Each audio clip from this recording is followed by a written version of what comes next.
you at 2 p.m. And of course, the Philippine Navy debuting finally. The last team na hindi pa naglalaro kalaban nila, itong Cagayan Valley Rising Suns, na behind by 1 point kayo pero naitabla yan nitong si Pao Soriano.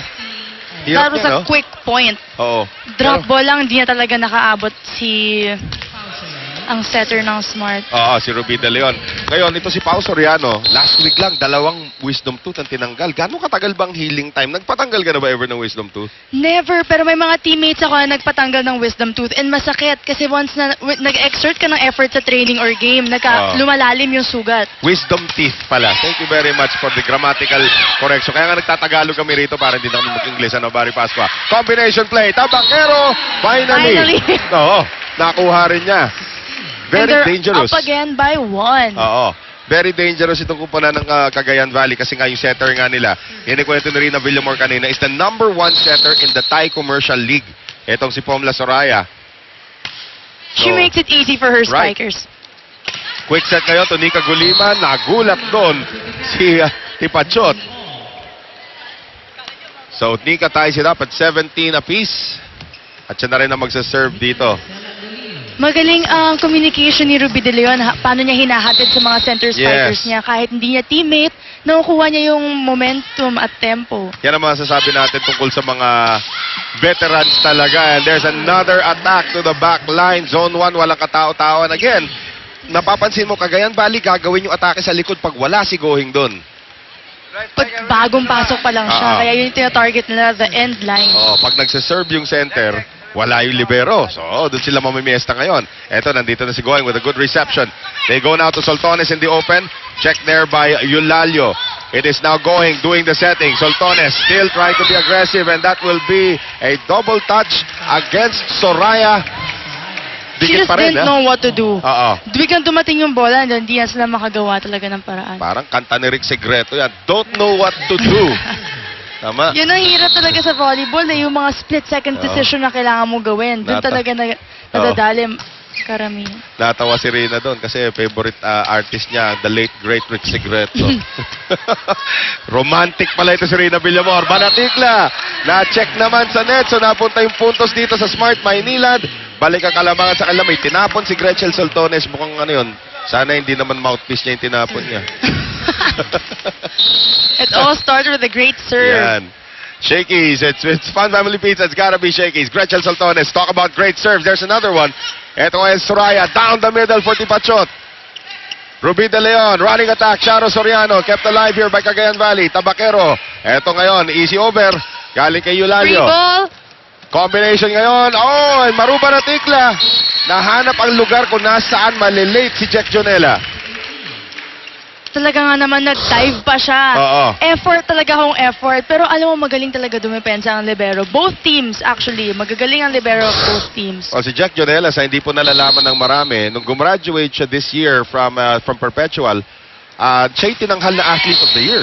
Wow. Hindi any member of the basketball team. Siya yung tinanghal na Athlete of the And Year. she was just a libero. Libero. Kasi ang libero, hindi masyadong pumupuntos yan. That's But right. siya pa rin ang Athlete of the Year. She must be very promising. One of the best in the country. Ito po si Jack Jonella. 2019.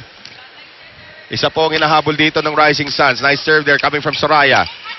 Charo Soriano, muntik na matraffic doon sa likuran ni De Leon. Soraya kaya combination. Tipachot! At sabi ni Sue Roses, sana doon ako pumwesto sa Zone 5.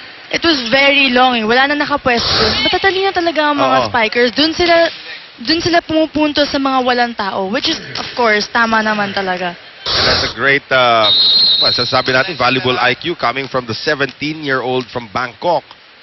Soraya. Now with the serve. Eto ngayon si Banatikla. Ang ganda sana ng anggulo, pero lumabas naman. Lamang na ang Cagayan Valley. Time out tuloy ito si Roger Garaya. Michelle, pakinggan natin ang masasabi ni Coach Roger. Pagtakbo ni Charo din sa likuran ko, sumunod ka. Para hindi ka na sa gitna.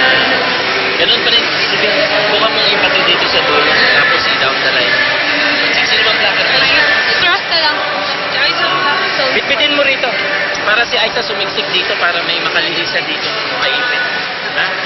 Sige, pwede rin i-drop ball natin kung sino. Ngayon mabilis yung setter nila. Kailangan ka. May mga nabanggit na Tagalog term si Coach Roger. Bit-bitin mo at saka ipalihis. Ano ibig sabihin ng mga gano'n, Michelle? Gusto niyang painin si Aiza Maizo dito sa side na to para mabuksan yung cross court para nga naman dun sila makapuntos. Kasi kapag si Aiza Maizo hindi pumunta sa dulo, maayos ang depensa na nasa likod. So ang gusto nila, mabuksan yung zone dun kanina kung saan napalo ni Banatikla yung bola.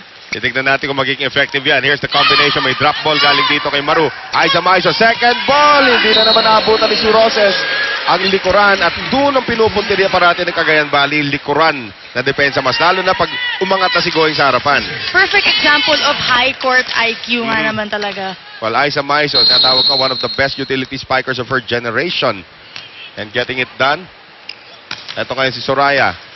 Soltones, De Leon, quick set. Charo Soriano, dug up there by Soraya. Maizo ngayon, pumunta rito kay Tipachot. Pinadaan sa blockers. Ruby, Maru.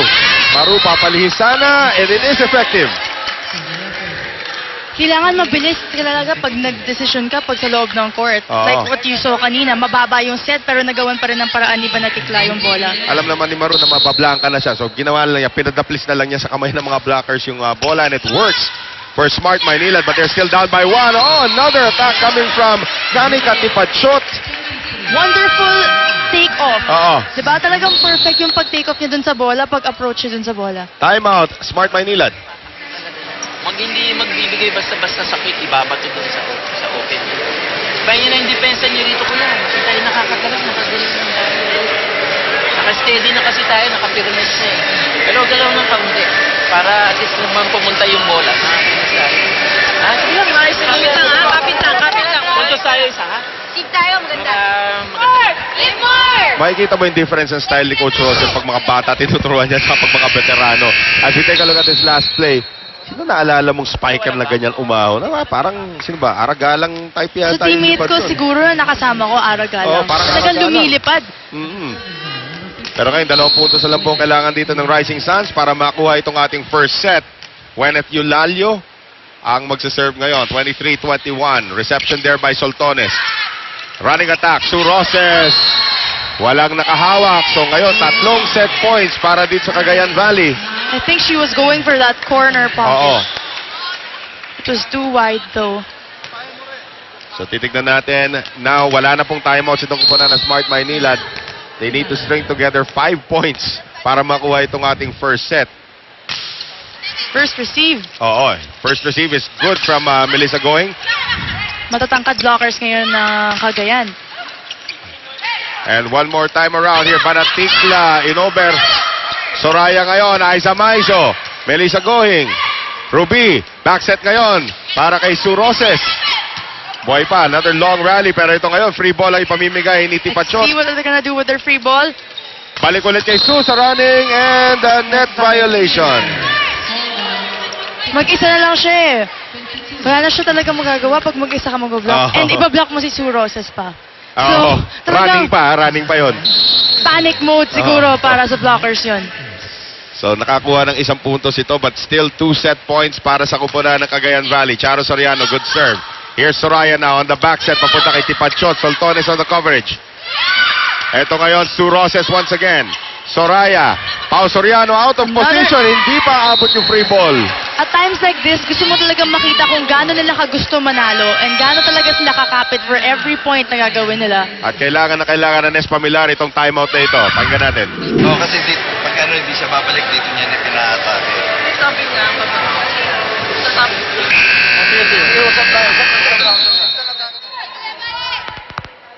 So nakikita natin, although hindi natin masyado narinig yung huling timeout na yon, si Coach Nes. Unang nagtatulumpati dito si Soraya. Kung saan niya gusto papuntahin yung mga attackers niya. Yan ang hirap kapag import kasi hindi mo talaga sila makakausap or Right. hindi effective ang communication sa loob ng court. Kaya nga very important kukuha ng import yung marunong mag-English. Like in the case of Meralco, although Charo Soriano gives away the set para dito sa upunan ng Cagayan Valley with a service error 25-23. So Cagayan Valley nakuha yung ating unang set kontra dito sa Smart Maynilad Net Spikers. Tignan natin ang ating shaky in play right now. Yan, yung pumapailang lang na parang si Aragalang yung She was sinasabi mo. above the spikers. Kitang-kita mo, hindi talaga na umabot yung spike, yung blockers Right. dun sa bola niya. Si Pachot gets it done. We'll be right back for set 2.